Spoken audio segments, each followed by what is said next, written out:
Hola, buenas tardes. Antes que nada, te ofrezco una disculpa porque subí el video, pero sin sonido. Me gustaría, ya ves que estamos platicando un poco de temas de Dios, me gustaría que pudieras tomar tu Biblia y leer el versículo 50 al 52 del capítulo 27 del Evangelio de Mateo. Yo te lo voy a leer, pero si gustas más adelante me gustaría que tú tomaras tu Biblia o lo buscaras en el Google. Dice en el versículo 50: Mas Jesús, habiendo exclamado con grande voz, dio el Espíritu. Y aquí el velo del templo se rompió en dos, de alto abajo, y la tierra tembló, y las piedras se hundieron. Y abriéronse los sepulcros, y muchos cuerpos de santos que habían dormido se levantaron. Sabemos que esta es la Semana Santa y que estamos celebrando, para quienes creemos en Jesús, celebramos el sacrificio que él hizo en la cruz para el perdón de los pecados. ¿Por qué te leo esta parte? Me interesa que tú sepas y hacer hincapié que hay una parte que comenta la Biblia de los versículos que ahorita te leí, que indica que el velo del templo se rompió. El velo simbolizaba la separación que había entre Dios y el pueblo. Dios habitaba antes en un templo, o había un templo que se ordenó construir y con el cual el pueblo se comunicaba. Y en la parte principal o el lugar santísimo solamente podía entrar el sumo sacerdote una vez al año, ¿sí? Para expiación de pecado. Nadie más podría entrar más que el sumo sacerdote. Si el pueblo o el sacerdote tenían pecado, la presencia de Dios hacía que él muriera en el acto. El sacrificio de Jesús, él nos menciona en la Biblia que vino a ser el sumo sacerdote y hacer ese sacrificio que se hacía de matar un cordero, o con el cual se celebra la Pascua, y fue tan agradable al Padre que la cortina que separaba la presencia de Dios del pueblo se rompió. Y entonces nosotros ya tenemos acceso a Dios sin ningún impedimento. Ahora, la Biblia también dice en el libro de Apocalipsis, capítulo 1, versículo 6, nos comenta: y nos ha hecho reyes y sacerdotes para Dios y su Padre.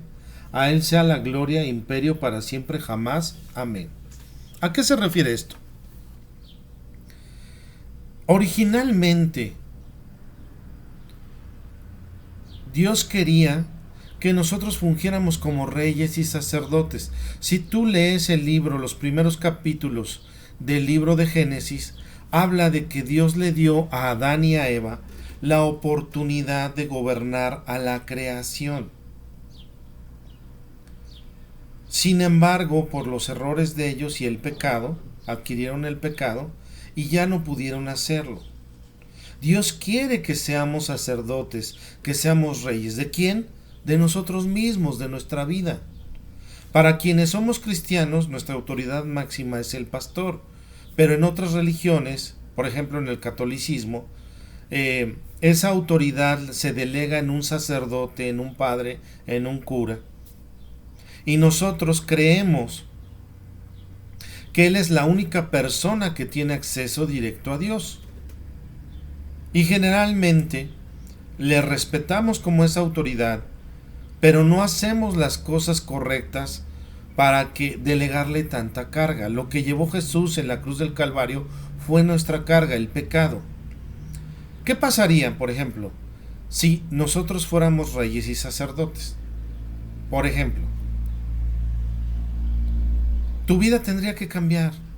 ¿O tú qué pensarías si vieras a tu pastor o a tu sacerdote o a tu padre de tu iglesia y en la semana te lo encontraras en el antro bailando, tomando y fumando, o estando con varias mujeres? ¿Qué pensarías si tú te enteraras o vieras que él miente, que él roba, que él engaña? Yo creo que tú no lo tomarías como un sacerdote.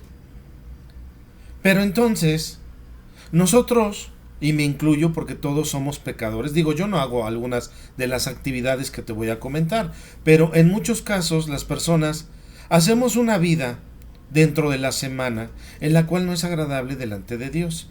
Mentimos, tomamos, a veces tenemos sexo con gente que no, y ese tipo de cosas no es correcto delante de Dios.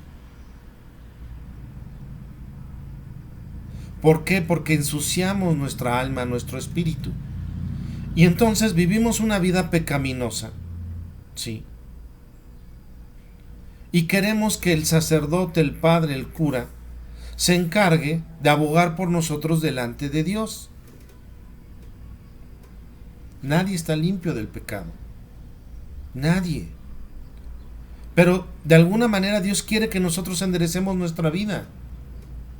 Que nosotros tomemos las decisiones de vivir una vida correcta delante de Dios. Imagínate tú, si nosotros tuviéramos una vida correcta delante de Dios, sería mucho menos carga para el cura, el sacerdote, el pastor o la persona o la autoridad espiritual.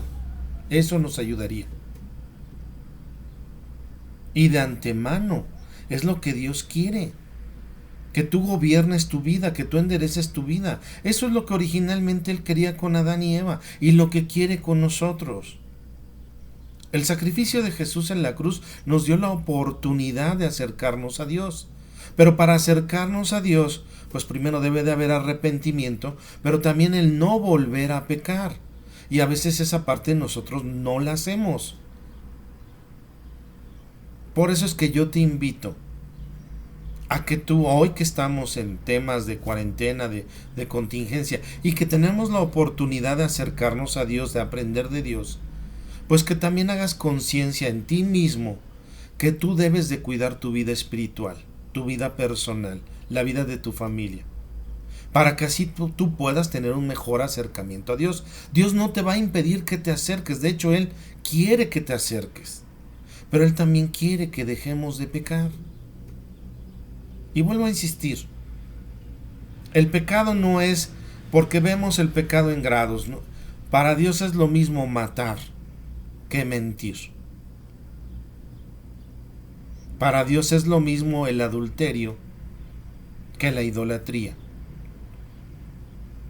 Para Dios es lo mismo el que no le busques que un agente robe. Te invito a que tú busques en la palabra, en las redes, en el Google, información acerca de esto que te estoy diciendo, la tienes disponible. Te agradezco mucho que hayas permitido que yo comparta este video contigo. Si tienes alguna duda, algún comentario al respecto, te pido por favor me lo hagas saber, y de la misma manera, si te agrada este video, lo compartas con otras personas. Te deseo que tengas una excelente tarde y que sea de bendición para ti. Gracias.